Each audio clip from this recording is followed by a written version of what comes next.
학습 보조 역할로서의 챗GPT 활용법에 대해 알아보도록 하겠습니다.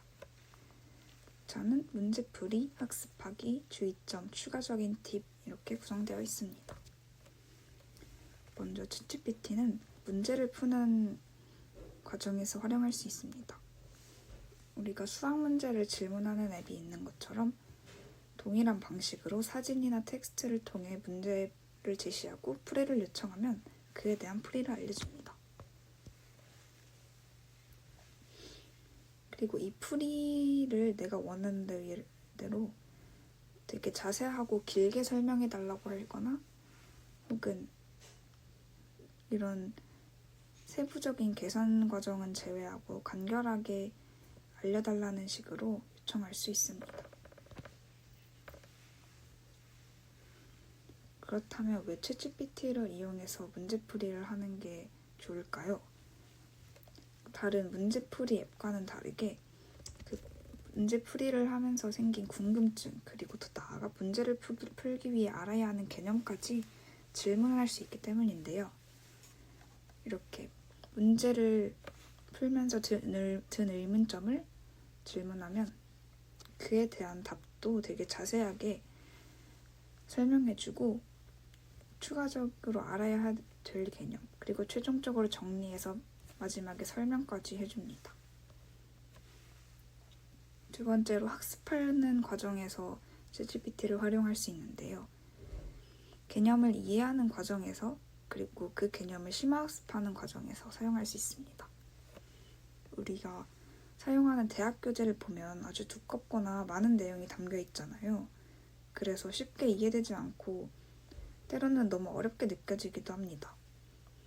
그래서 이 내용들을 챗GPT한테 쉽게 이해할 수 있도록 자세하고 간단하고 쉽게 설명해 달라고 요청하면 더 쉽게 이해할 수 있고요.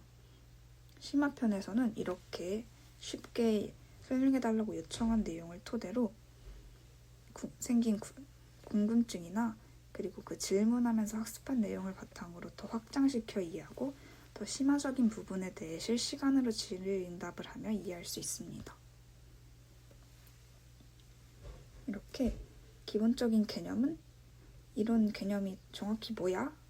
혹은 더 자세하게 질문해서 그 개념에 대한 설명을 요청하면 이처럼 예시와 조건 그리고 간단한 요약을 통해 내용을 설명해 줍니다. 그리고 심화학습하는 과정에서는 이전에 이해하는 과정에서 얻은 개념들을 통해 헷갈리는 내용 아니면 내가 정확히 이해한 게 맞는지 확인하고 싶은 내용들을 질문할 수 있습니다. 그럼 내가 질문한 내용에 맞게 개념부터 정리해주고 그리고 내가 갖게 된 궁금증에 대한 답까지 자세하게 설명해줌을 확인할 수 있습니다. 하지만 이렇게 편리하게 학습하는 데 도움을 주기도 하지만 주의해야 될 점이 두 가지 있는데요. 먼저 챗GPT가 항상 옳은 답을 해주는 것은 아니기 때문에 100% 신뢰하지 말고 항상 주의해야 합니다. 그리고 내가 질문하는 내용에 대해 어느 정도 이해하고 질문을 해야 합니다. 왜냐하면 아까 방금 말했듯이 100% 신뢰하지는 말라는 말이 있기 때문에 틀린 내용이 있을 때 기본적인 이해를 했어야지 내가 이 내용이 틀렸는지 확인할 수 있고 그리고 설명을 해줘도 어느 정도 이해할 수 있기 때문입니다. 마지막으로 추가적인 팁인데요. 이렇게 4가지로 볼 수 있을 것 같습니다. 학습하는 과정에서 챗GPT에게 어떻게 해야지 내가 너를 효과적으로 사용할 수 있을까? 라고 질문하면은 이렇게 쭈루루 알려줍니다. 그럼 그 방법대로 사용하는 방법이 첫 번째 팁이고요. 두 번째는 질문하는 나만의 프롬프트를 만들어서 그 프롬프트를 계속 사용하면은 편리하게 질문하고 학습할 수 있을 것입니다. 그리고 세 번째로는 그 이해 과정을 통해 얻은 문제들을 더 활용해서 고난이도 문제를 만들어 달라거나 아니면 내 이해를 확인할 수 있는 문제를 제작해 달라고 요청하면 더 효과적으로 학습을 할 수 있겠습니다.